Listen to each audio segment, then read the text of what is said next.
जादुई वन और छिपा हुआ रत्न। बहुत समय पहले की बात है। एक छोटे से गांव में एक जिज्ञासु लड़की रहती थी जिसका नाम लिली था। लिली हमेशा अपने गांव के पास के रहस्यमयी वन से मोहित रहती थी। गांव वाले उसे जादुई वन कहते थे और उसके जादुई निवासियों और छिपे हुए रहस्यों के बारे में कई कहानियां सुनाते थे।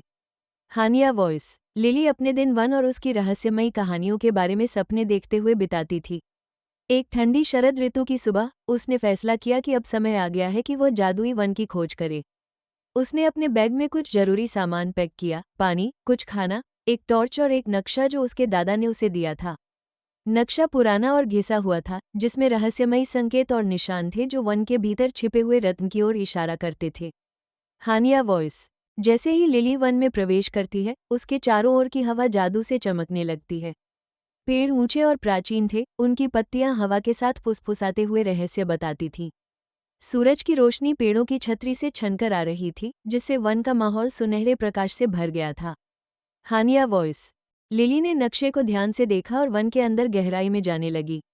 रास्ते में उसे कई अजीब और अद्भुत चीजें दिखाई दी, चमकते हुए फूल, गाना गाते हुए पक्षी और चमकते हुए तितलियां।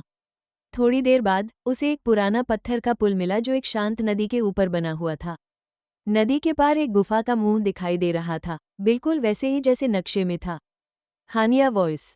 लिली ने गहरी सांस ली और पुल पार करके गुफा में प्रवेश किया। गुफा के अंदर घना अंधेरा था, लेकिन उसने अपनी टॉर्च जलाई और आगे बढ़ने लगी। गुफा की दीवारों पर अजीब अजीब चित्र और निशान बने हुए थे।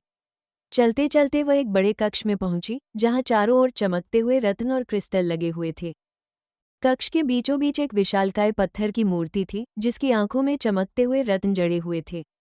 मूर्ति के हाथ में एक शिलालेख था जिस पर लिखा था, ये रत्न केवल उन लोगों के लिए है जो सच्चे दिल और साहस के साथ इसे खोजने आते हैं। लिली ने शिलालेख पढ़ा और समझ गई कि यह रत्न उसकी जिज्ञासा और साहस का इनाम है। हानिया वॉइस। लिली ने धीरे से मूर्ति की आंखों से एक रत्न निकाला और उसे अपने बैग में रख लिया। वो खुशी से बाहर निकली और तेजी से गांव की ओर वापस लौटने लगी।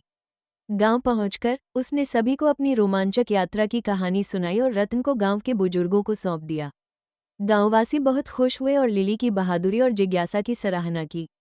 हानिया वॉइस।